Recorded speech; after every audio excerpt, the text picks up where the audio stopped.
I was like, Elon's freshly taken over Twitter. Here's how Twitter is missing out on $20 billion in revenue that's hiding in plain sight. And I just started like writing all these tweets in public. Very quickly, with the second or third one, he liked the tweet, I believe followed me and then commented on it and was like, I agree with this. I was like, okay, interesting. And then maybe 20 minutes later, he DM'd me and said, hey, would love to talk about this further. So I was like, no, I don't really have time right now. No, I'm just kidding. I was like, yeah, sure, we can chat anytime.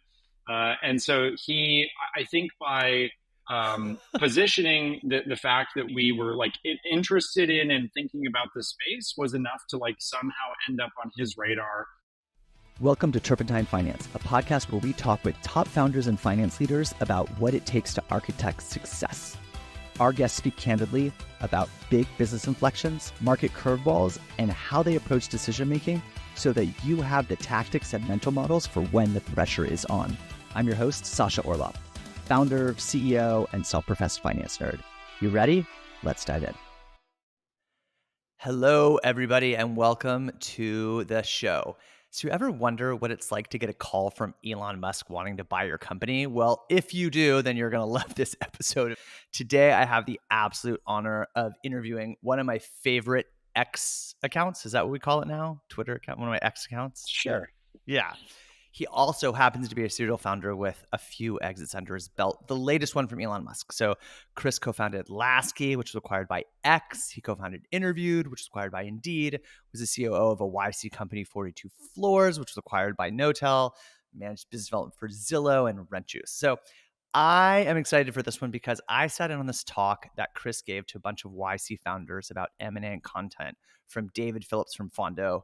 Quick shout out to David at Fondo, incredible startup doing bookkeeping and tax. And I remember that I had to pee so bad, but I did not want to miss the thing because it was just so damn interesting. So let's see if we can recreate some of that magic. So from here, welcome to the show, Chris. Thanks for having me. We'll recreate everything except for you having to pee the entire episode, hopefully, and then we'll get that out of the way early. So yeah. Good Well, let's see. I got water over here and coffee over here, so I'm on a roll. All right. Yeah. So your career is almost as interesting as your X posts, but let's go in reverse order, starting with Laskie. So tell us a little bit. What was Laskie, and what got you excited about it?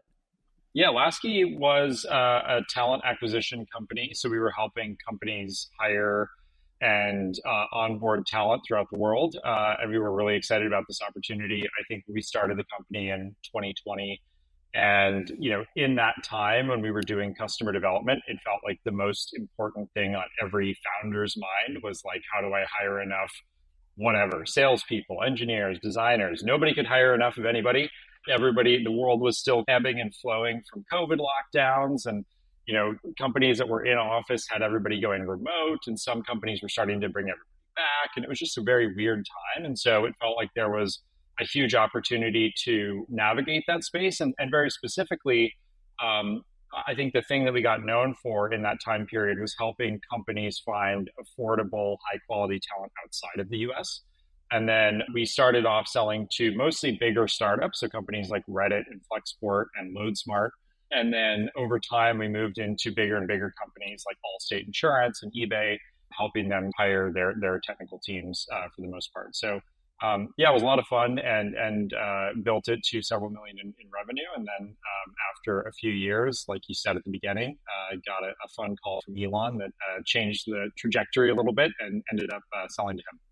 Nice. So a big part of Laskie is obviously you and your 200,000 X followers. That types of numbers doesn't happen accidentally. So tell us about like how you think about content as a growth strategy, if at all.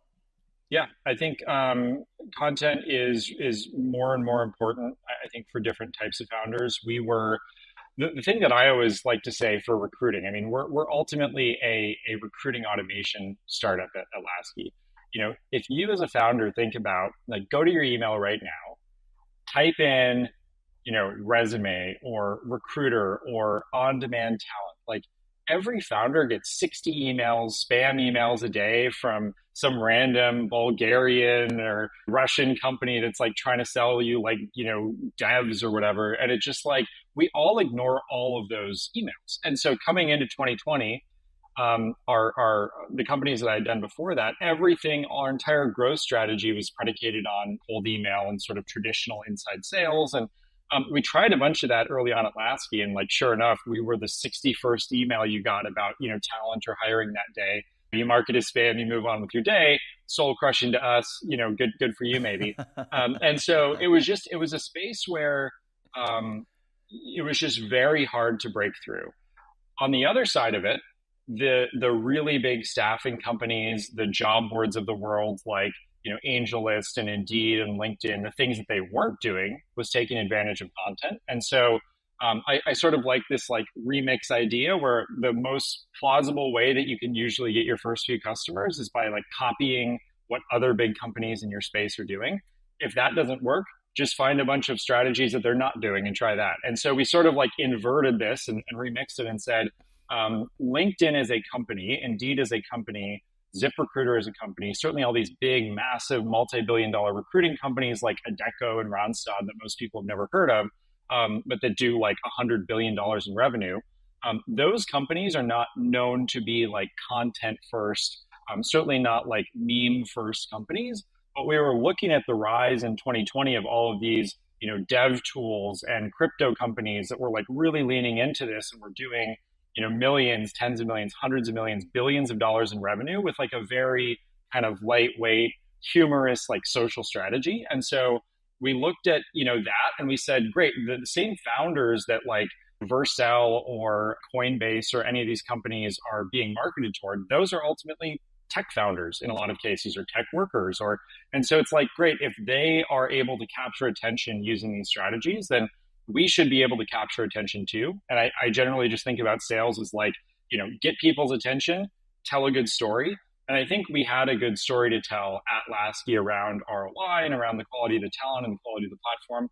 The hard thing was getting people's attention, so we just tried a bunch of stuff, and then I think we sort of landed on this like founder-led content strategy pretty early on as a thing that was like, okay, we tried cold email this month. We got, 2 leads from it. I did a bunch of posts on Twitter. We got 20 leads from it. Great. Maybe I should post more next month. And it just sort of compounded from there. What ended up working well for Laskie, and how did you find your voice? Because there's a lot of different sort of things that you can do. You talked about building in public or sharing stories, and you found a unique voice, I think. How did you get there? It was like anything, it's meandering a little bit. The timeline I think was interesting. I've had like a Twitter account since 2014. I never really used it at all. My first actual tweet, I believe, was like middle of 2020. I was still at Indeed. I was like a pretty bored, mid-level executive there. And I was like, hey, this kind of seems like a fun place. I actually don't know what got me there in the first place, like why after all those years I decided to like start checking Twitter. But for whatever reason I did, and I quickly found these kind of 2 or 3 circles that became really fascinating to me. The first one was like real estate Twitter. And so I had, done some single family home investing over the years. I had worked at Zillow before, had worked at a couple startups in the real estate tech space, and all of these people that were either investing in real estate or were doing land deals or were tearing down gas stations and building multifamily. I was like, this whole world I know very little about, but it's fascinating. So I started following a bunch of those accounts, and then I also started following all of the typical like VCs, the Justin Kahns and Paul Grahams and Chamaths and stuff of the world. And I found both of those circles very different in the way that they were sort of operating, but there were a lot of similarities. One of the similarities was this idea of sort of like thread boy, like thread style posting, where you find an interesting topic, you go take the Wikipedia article and you basically post it on Twitter, and then you get a bunch of likes, and it works really well. I actually started on Twitter by doing that kind of stuff myself. I would like read about somebody in the oil and gas space that I thought was really fascinating that I knew nothing about, and I would post it, and all these like investor types and VC types would be like engaging on the content. And the strategy worked really well, and it was kind of fun for a month or two. And then it was like by the end of 2020, everybody was posting these like long threads that are so boring. And it was like you would show up on Twitter, and at least in the 2 circles that I cared about, real estate tech and sort of, tech circles, it was like you're just getting regurgitated the entirety of Wikipedia every Monday. And so I started along with a couple of others, shout out to like Logan Bartlett and Turner Novak and Alex Cohn and some of those guys. I noticed that they were starting to like write funny stuff in the comments about these. Like they would make fun of part of the thread. And then that comment would often do just as well as the thread. And so I started doing that and started making these almost like jump scare style threads where it starts off super normal and then I just insert some like crazy twist at the end. And it's like, okay, if the thread stuff is working, it's becoming really saturated. What's like the next iteration? And I think I, along with a bunch of other people, just found this to be a lot more entertaining for myself. And I wasn't running a startup at the time. So I was like, I'm just going to do whatever's fun. And I got addicted to the karma that was rolling in, like the likes and the retweets and all that kind of stuff. So I quickly got addicted in the end of 2020. You talked about the OpenAI weekend as the Super Bowl of Twitter at the time. How does a professional ex-athlete prepare for such a moment? Ooh, that's a good question. Yeah, I have a group chat with Trung Fan and Alex Cohen and Turner and a bunch of these guys, and we were all sharing our stats. And that month, I think on Twitter, I think I broke 100 million impressions when the whole OpenAI saga was happening, which is like 20x more than like a normal month for me. I kind of told our team at X, I was like, I need to take the next week off and just focus on content. I think the truth of it was, I believe that part of that was either leading up to or coming down from Thanksgiving. And so I was actually traveling in Dallas to see family, where my brother-in-law lives. And so I actually had a bunch of free time was the truth. But it actually started with somebody internally, our head of finance at X. As soon as that like board memo of Sam Altman's out, he pings me on Slack and is like, "This better be good. Everybody's waiting for you to comment." And so it actually started. Shout out to Drew. So he pinged me that, and then I was like, "All right, I need to ride this wave." The thing about tech is, really, I've been on Twitter for like 3.5 years, pretty actively. There are only like 4 really wild in the moment stories. There's always drama, but if you think about like just either catastrophic failure, like the collapse of like SVB is like one great weekend, great example. If you think about just these like very fast growing companies that blow up, like an FTX or what felt like OpenAI at that time, it was like, I just have to seize the moment. And so the preparation was just like, probably like 16 hours a day sitting in front of X, reading all the content, and then just like coming up with funny, like pithy responses to stuff. But it was a fun 6 days or however long it lasted, beginning to end. So now, if we fast forward a little bit ahead, you are at X. Any new insights to what's the next thing? Threads was the big thing before. What's the next big thing? Yeah, I mean, it feels like native video stuff is doing really well. People are doing quite well with that. I just think across all platforms, if you think about the ways in which the algorithms treat certain content favorable, if you write a one-line piece of content, somebody scrolls past it in like a millisecond and maybe reacts to it, maybe doesn't. If you post even a 30-second video, and that could be on YouTube Shorts or on Instagram or TikTok or on X. I think all the platforms are just rewarding that because it keeps people more engaged. If you go through 40 pieces of content per day and it's 40 images or 40 short stories or whatever on X, the engagement time is not nearly as long as if you get a bunch of people to engage with even 5, 10, 45-second videos. So I certainly think that format is coming back in a big way. The build in public stuff like Levels.io was early to this. He's a great follow on X, but you've seen a bunch of, I think, creators and business owners like doing everything from publishing all of their metrics, which like the guys at Buffer have done for, I think, 15 years now at this point, or a decade or whatever it's been. Like they publish all their revenue numbers and all their salaries and stuff. And I think people like Levels.io have done this in sort of a lighter weight way. People find these businesses interesting. As founders, I think we get caught up in just the day-to-day grind of all the stuff we have to do. But I think that the vast majority of people who, maybe want to become founders someday or are working at an early stage company and want access to what's happening behind the scenes, either at big companies like X or at startups or at, bootstrap companies, that type of content, I actually think it's been done for years. But actually, there's very few people that are doing it well and are sort of known for that. And so I think a lot of the next great accounts will be in that arena. And then the last thing I think is like there were so many memes around tech and around sports with all the stuff that like Barstool Sports and Dave Portnoy and stuff is doing, and obviously like the entirety of like crypto is sort of based on memes and jokes.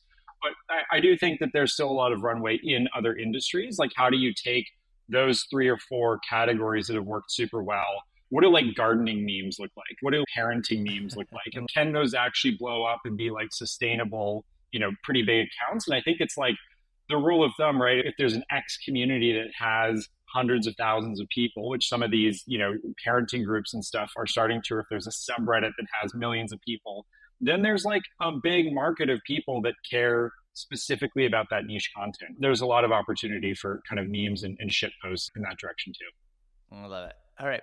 So let's go back now. So at some point you decide that you want to sell Laskie. Is there a moment that this becomes obvious? I think it was some mix of getting a lot of headwinds in the recruiting space. Recruiting as a category went from the number one thing that felt like on every company, big and small's mind at the end of 2020. And because we served like 80% tech companies, we did some other categories too, but like very concentrated in mostly middle stage and sort of late stage and IPO technology companies. Those companies were some of the first ones to think about layoffs when the fears of recession, a lot of bad stuff happening with Ukraine, like early 2022. And so when a lot of our biggest customers, very quickly went from, I remember like a specific call with AWS where they were like, there was a call one week in early 2022 and they were like, we need to hire like 50 engineers a week.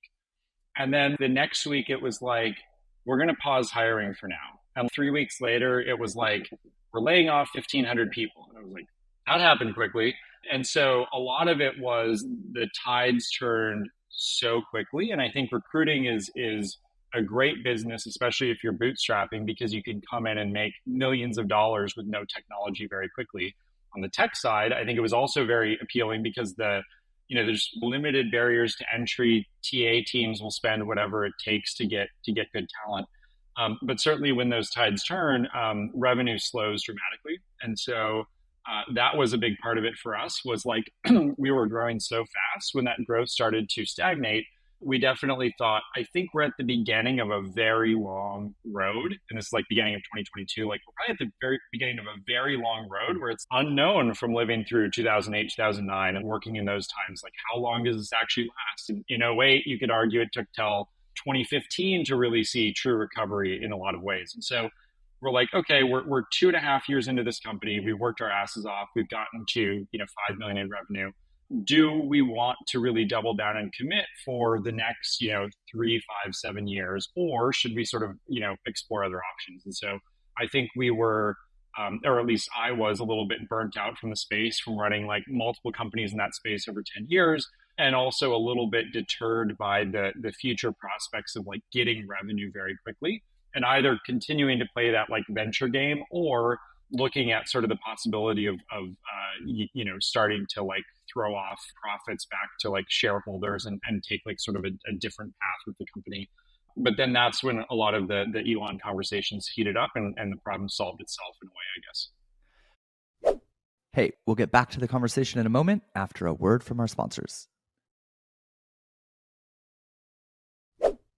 There's a world where your CRM is powerful, easily configured, and deeply intuitive. Attio makes that a reality. Attio is a radically new CRM built specifically for the new era of companies.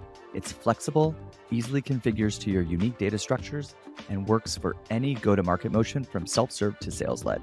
Attio automatically enriches your contacts, syncs your emails and calendar, lets you create powerful reports, and quickly build Zapier-style automations. The next era of companies deserves more than a one-size-fits-all CRM with an outdated UX. Join 11 Labs, Replicate, Modal, and more. Try Attio instantly at attio.com. That's attio.com. Because you've been a founder and part of companies that have gone through acquisitions, are there any best practices you brought in, maybe even as early as day one in starting Laskie, to be able to set up an M&A option as one of the paths? Yeah, it's a good question. I think that my general thought on this from going through it a couple times is selling your company or theoretically IPOing, right? It's probably the biggest deal you'll ever do. We're doing all these like micro deals of recruiting talent and finding early customers to talk to us for customer development and interviewing them and finding early customers and expanding contracts. Like all of those things are these, transactional deals, and there's a lot of really good best practices around like account based marketing versus events versus content versus SEO. The funny thing is, like, the biggest deal that you will do as a founder, everybody's like, oh, I don't know, it's kind of a mystery. So I think to demystify it, I think we fell into a series of like really good advisors and investors and advice like over the last 10 years. But I'd say the biggest lesson there with M&A is it's highly unlikely that a company that doesn't know you and has never interacted with you just comes out of the blue and says, here's $100 million, we'd love to buy you, right? It happens, but it's pretty unlikely. And so treating all of M&A as like a very long game, where we sort of did two things, I think, at both companies. The first was this advice that we got from Ali, who used to be a partner at YC. He used to run YC Continuity. His advice on this, like maybe in 2014 or 2015 to us, was there's only like 20 or 30 companies that can buy your company, right? Like at any stage. And so there's only 20 or 30 companies that care enough about the tech that you're building or the services that you offer, or you have enough crossover of end customers where they care about your geography or they care about your level of revenue or they care about the team. And then with every few million in revenue that you add to that, and with every new round you raise, you eliminate like 10 to 20% of the list. And so a really massive company that's doing 800 million in revenue, like there's like two companies that could buy them even if everybody wanted to buy them. And so the idea is map out that list, like actually get ahead of this, plan out who the possible acquirers are, knowing that the vast majority of companies do not IPO. They either fail and shut down or they sell to someone. Like, let's take the happy path there, that like if we IPO, great, but if not, let's set ourselves up for the highest likelihood of success and actually map out who these 20 or 30 possible buyers are, update the list regularly to add like new entrants or new possibilities. And then try to actually build relationships with them. And that could be customer relationships. It could be getting those people on your cap table. It could be working really hard to get an intro to them. The easiest kind of lowest hanging fruit that you can do is list out the 30 companies, take the most senior, either founder or product focused leader from that company, assuming that you're building a tech company, add all of their chief product officers, heads of engineering, heads of product onto a list, and send them a quarterly update, right? Like from very early days, put your company on their radar as nascent, emerging, but important part of their space that they should be keeping an eye on. Just add them to a newsletter and kind of send them an update that's similar to what you would send your investors, which is around growth rate, cool stuff that you've shipped, like interesting stories, interesting insights. Like a lot of times, a really big, Fortune 500 company is buying a startup, not because they have $1 million in revenue, like who cares about that revenue, but because the founders can bring some like novel insight, or they know something that other people don't know, and they've seen something that company is having trouble seeing. And so the more that you can almost educate these possible strategic buyers or partners, the better. And then I think the short term thing is that a lot of those M&A focused conversations can actually turn into partnerships. At my first company I interviewed, Indeed was a very clear early buyer from day one. We got them on our cap table. So we got them in the company in a seed round. We got them to double down on us financially as the company went on. We got them to be a pilot user of our software. Over time, they became, I think, our third or fourth biggest customer, and then they bought us, right? So that all happened over like 3 years, but it was actually somewhat meticulously planned. And we were doing the same thing with like Workday and Seek and a bunch of other kind of key players in the space. And so that's like the best case scenario for that strategy going really well. But I think if we had not at least thought about who could possibly buy this company and done some things to engineer that, I don't think that the outcome would have been as successful as it was, even if it still would have happened regardless. Fascinating. They're bringing a lot of the best practices from fundraising to exit scenarios and M&A. Yep. So can you now walk us through how this played out at Laskie? Yeah, so at Laskie, it was a bit different. The interviewed story was the perfect story because we listed out, LinkedIn and Indeed and Seek and all these people might buy us. Laskie was very different, right? The tides were turning. Multiples, I think, were very quickly collapsing from an M&A perspective. For reference, we sort of kicked off M&A conversations with Elon in the beginning of 2023. We closed the deal like early May of 2023, so last year. But during that entire period of like January through May, you saw like companies like doing fire sales, and it was very hard for companies to raise money. And so we still followed the same playbook, but the strategy just shifted, right? We went from thinking about cool LinkedIn and Indeed and some of the most likely companies to acquire us were doing their own layoffs. Very unlikely that we're going to get a really strong exit to one of those companies. So if you look at the opposite side of how to play this, it's often finding a company that has a large user base that you can convince to get into your space, right? So LinkedIn probably doesn't want to buy this because they know too much. Like they've seen too much. Their revenue lines have been personally, affected. They're having to do their own sets of layoffs. But what if Facebook got into hiring? Hiring is a massive space. And like, would Facebook want to go compete with LinkedIn? Would Twitter want to go compete with LinkedIn? Would Google want to go compete with LinkedIn? Incidentally, a lot of those companies have done so over the years, but the idea that you can convince one of those companies to get into the space was really interesting to us, and that's sort of how we like accidentally in a way, but we sort of strategically kicked off these conversations with Elon. All right. So we just kind of glossed over a point that I'm fascinated about. We have to take it as like, oh, we just kind of casually kicked off M&A conversations with Elon. Can we dive a little deeper? How does this work? Are you tweeted him? Do you happen to have his email address? Are you back channeling? How do you just casually start an M&A conversation with Elon Musk? This is one of those ways where had we wanted to sell to Facebook, which we really didn't, it would have been harder because like I'm not an active user of Facebook or really any of their products. So a little bit harder maybe to get like Zuck's attention.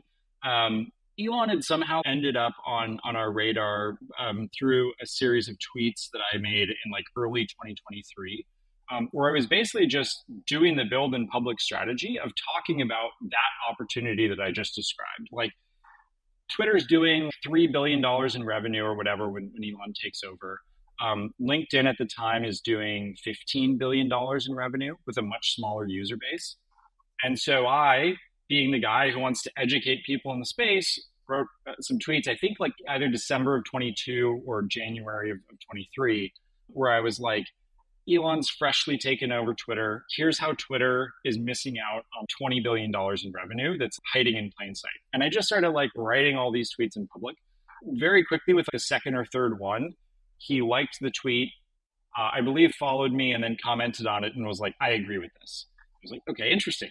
And then maybe 20 minutes later, he DM'd me and said, hey, would love to talk about this further. So I was like, no, I don't really have time right now. No, I'm just kidding. I was like, yeah, sure, we can chat anytime.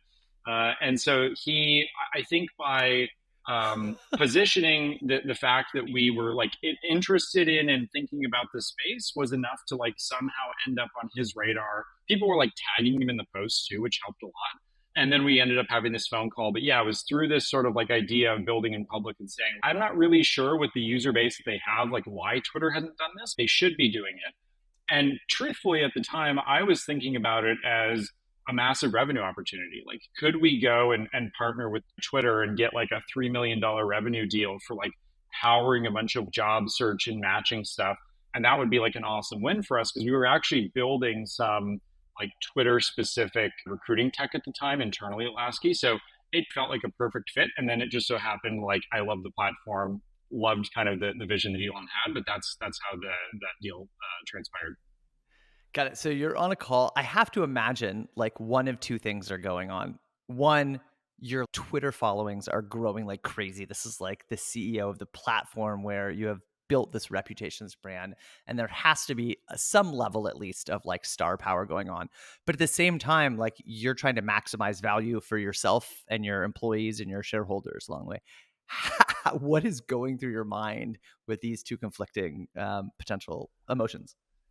Yeah, it was pretty wild. I mean, I think the idea of Laskie was that it was impossible to value in a lot of ways, or it felt impossible to value because on the one hand you have Twitter's valuation, which at the time, I mean, even now, right? Like it's up for debate. I can't share like numbers, but things I think are going like incredibly well internally. But even if you look at comps, you're like, I don't know, like is this like an $8 billion company today? Is it a $45 billion company today? And I think that there's a lot of arguments where like people feel pretty strongly on both sides of that spectrum and a lot of numbers in between.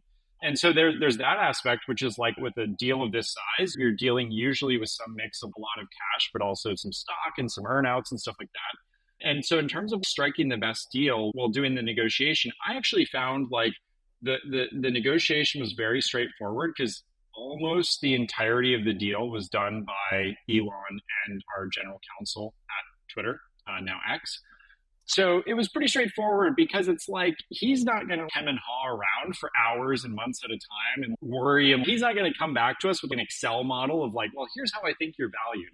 It's just a very straightforward conversation, which is tell me a number, I'll tell you yes or no. And then ultimately, the way that Elon thinks about these things, which I think is the right way, which he can afford to sort of at his level, is if you buy a company for, let's say, $50 million, he does not care about $50 million one way or another. He does not care about losing 50 million, and he does not care about making 50 million. Like this is very binary for him. It's like this bet either goes to zero or it is worth like many, many, many billions of dollars. And if we can make it worth many, many billions of dollars, there's like extreme upside in doing that.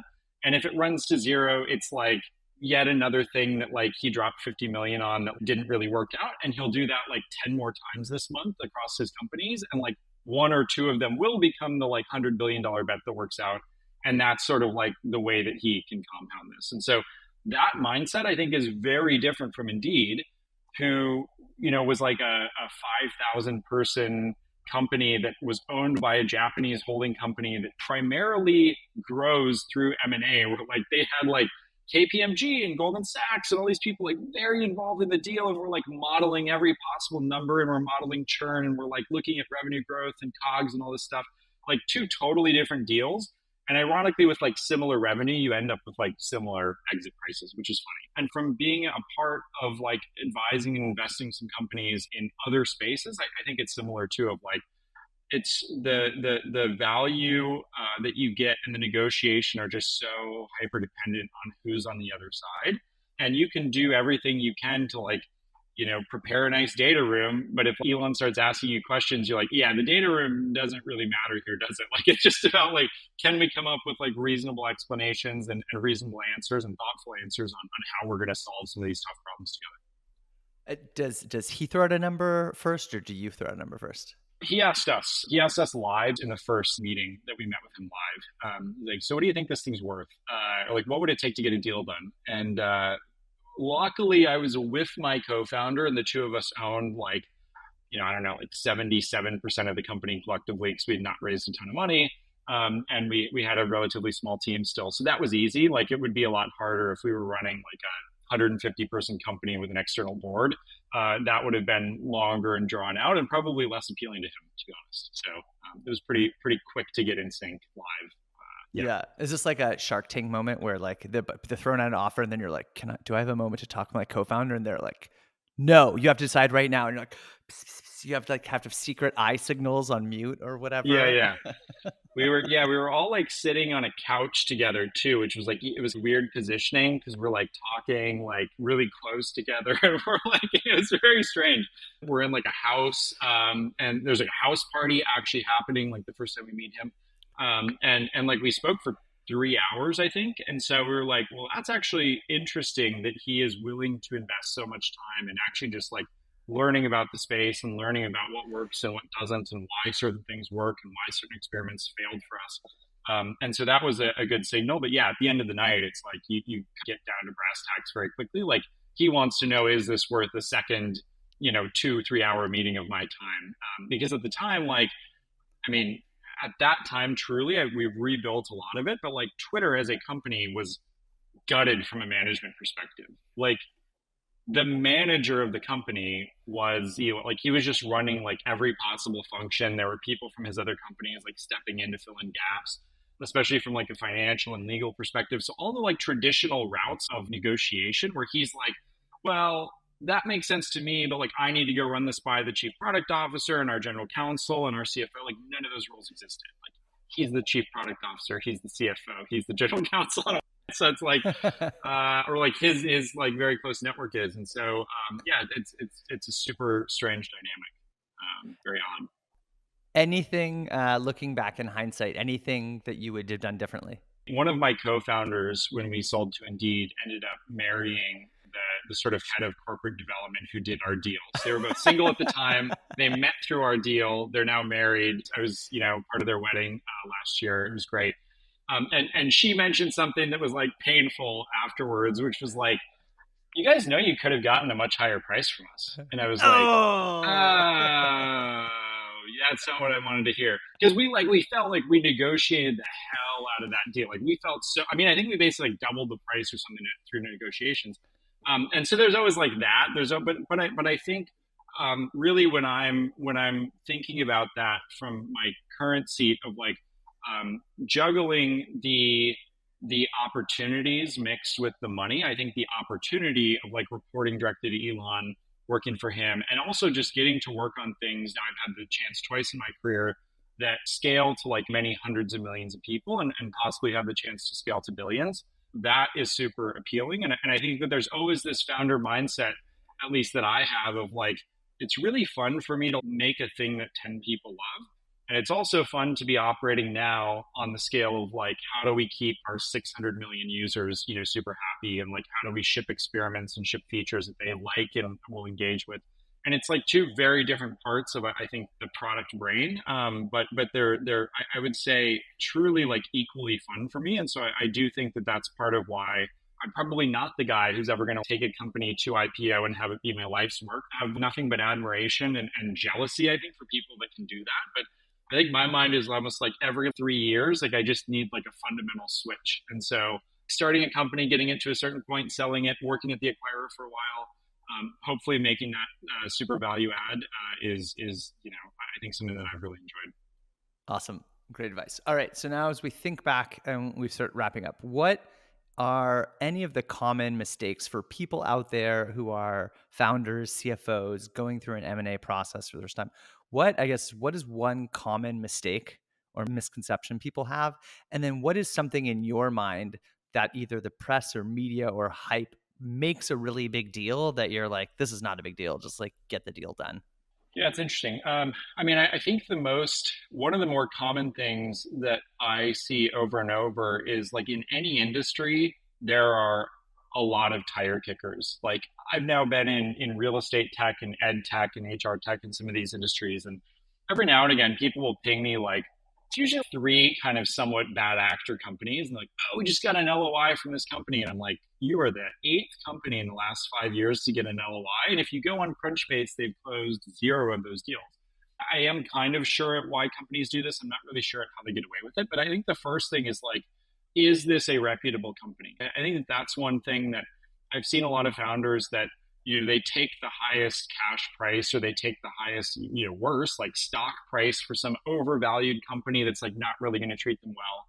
Indeed and X like could not be more opposite companies culturally, and I think the way that they value things. But I think one thing that we felt pretty good about at both companies coming in was we're going to be treated really well here, both like financially, but also from like the intros that were given to other people in the org, the rest of the organizations that we have to work with, like their level of excitement for what we're doing, the friendliness of the people working at those companies, like all of those factors were super important to us, and I think are important to get right.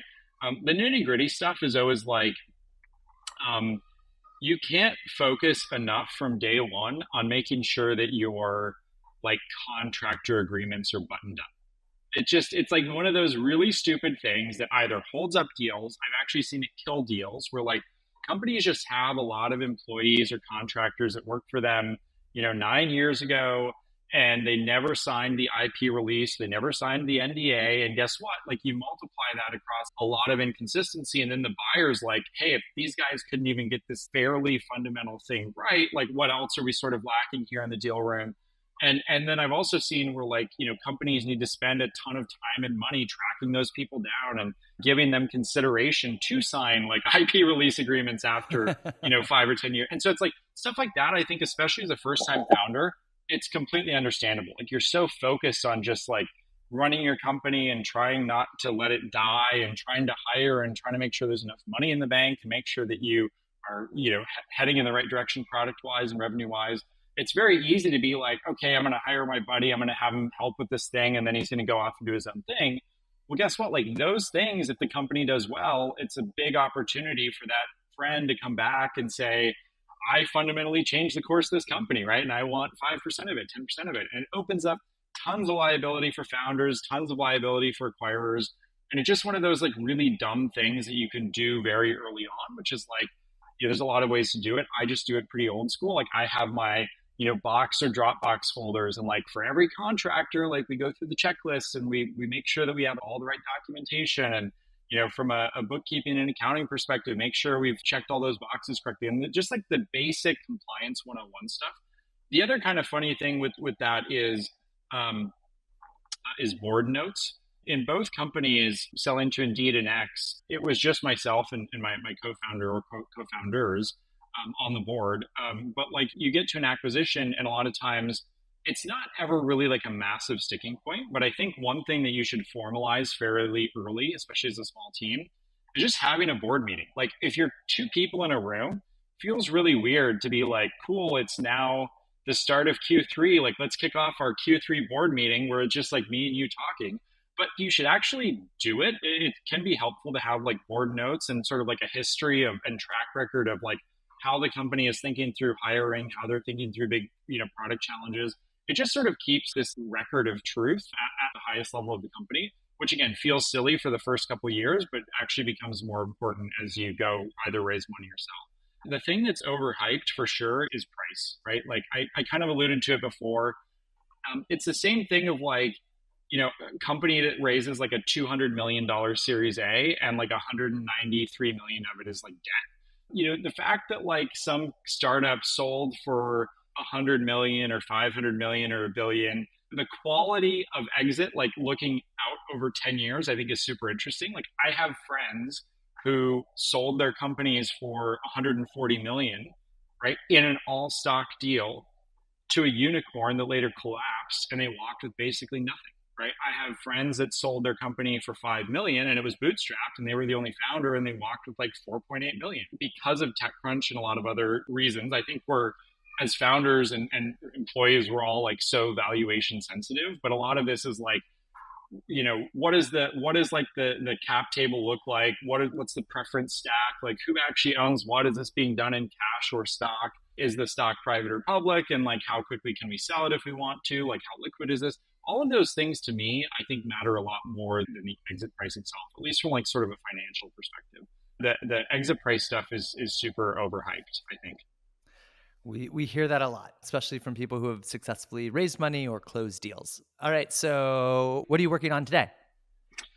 So still working on stuff at X, hyper focused on building out the X hiring product, which is our LinkedIn competitor. So if you're looking for jobs, you can go to x.com/jobs. We have now close to 1 million jobs that have been added to the X platform by employers. So Nice. everything from startups to retail opportunities, on-demand type gigs, hospitality, healthcare, like whatever you're looking for, I think you can hopefully find a handful of jobs. If you're in tech or media or finance, you'll find hundreds of thousands of jobs. And so our team from Laskie is all mostly working on that. We're also helping with some general stuff in X and XAI and always have our hands in some fun experiments that we're now doing with Tesla and some of Elon's other companies. But that's my full-time job. I also advise companies on go-to-market and sales stuff, and then also spend quite a bit of time investing and just like writing my own content. And so that's been really fun as well. And how can people find you?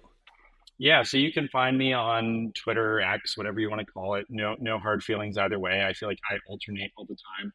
My brain has gone to this pre-fall of last year when we still called it Twitter internally to like now calling it X, but I haven't really adapted. So either's fine. Chris J Bakke is my handle on X, and my DMs are open. So if you know have a question or want to work together or want to know something about X, if you just DM me there at Chris J Bakke Bakke on X, that's probably the best way. Yeah. And for everybody listening, take out your phone immediately and hit follow because you will not regret it. It is one of the most entertaining handles around. And I love it. I love the opportunity to get to talk to you. All I right. appreciate that. Close with a final question. What is any memorable or your favorite post not of your own? Ooh, that's a good one. I think I'm gonna answer the question in a typical founder way, where I semi ignore the question, but I just have to give a shout out to the account because I think like this account actually fundamentally changed the way that I look at shit posting. I meant to name drop it earlier, but at 3 Year Letterman is like one of my favorite accounts on X. It's this like parody guy who never really got out of his like high school glory days of being like the captain of the football team. And I would say to answer your question, almost every week there's a post, even though it's the same kind of sports jock jokes over and over.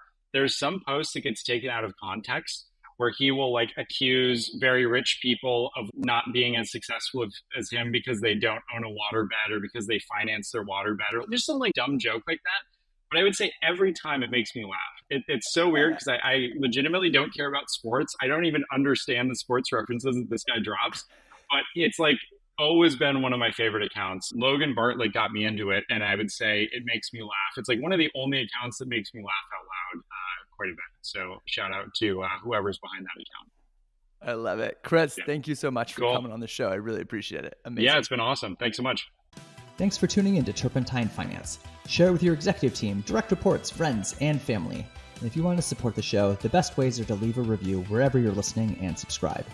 Turpentine Finance is part of Turpentine, the podcast network behind Moment of Zen, Turpentine VC, Age of Miracles, and more. Shows for experts by experts in tech.